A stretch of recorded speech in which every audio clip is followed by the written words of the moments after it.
thought I'd share a funny story with you. My brother Jed and I dated sisters, and when he was in the middle of law school, he only went to law school because she pressured him into going to law school because I was going to law school, and Jed ended up becoming a lawyer. But I think it was the second year of law school, Jed and her broke up, and it was pretty devastating to Jed. But let me tell you what Jed did. Jed went on a rampage of dating women. He dated anybody and everybody. And he was going out with this paralegal that worked at the law office that we both worked at, my dad's firm at the time.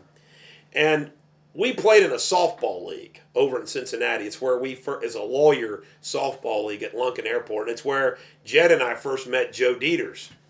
Well, Bill Geisen and Brian Rieger, two of the other guys that played, and they were good athletes, really good athletes. Brian Rieger's a great basketball player at Holy Cross, and Bill Geisen's a great athlete. They're good athletes today. But more than that, they're good guys. They're both lawyers.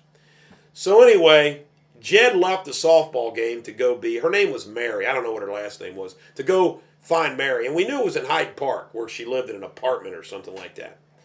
So we went to a watering hole near Hyde Park, me and Brian Rieger and Bill Geisen, and we got completely, and I mean completely, smashed drunk. So we concocted this idea that we were going to go spy on Jed. Now, what possessed us proves what alcohol does to you, that we were going to find the place where this girl was and where her apartment was, but we tried. One of them thought that they knew where she lived. Well, we are walking through Hyde Park, completely smashed out of our minds, looking in windows, trying to find my brother and his paramour in the act. Let's face it, we wanted to have some real voyeurism that night. Well, we finally gave up on trying to find Jed and his love, and we laid down on a grass embankment, one of those slope embankments where the street and you go up steps to the houses. It was one of those tree-lined, idyllic house streets. We laid down like 1, 2, and 3 right in a row, like 3 people propped up for one of those black and white pictures of dead men in a gunfight in the Old West. And Bill, Brian, and I laid down in a row about 1 or 2 o'clock in the morning, I suppose, and went to sleep.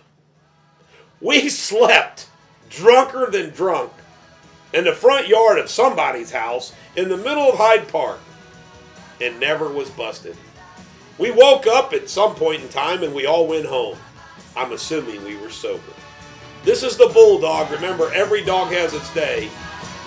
Don't be drunk and look in windows in Hyde Park or anyplace else. I hope tomorrow is yours.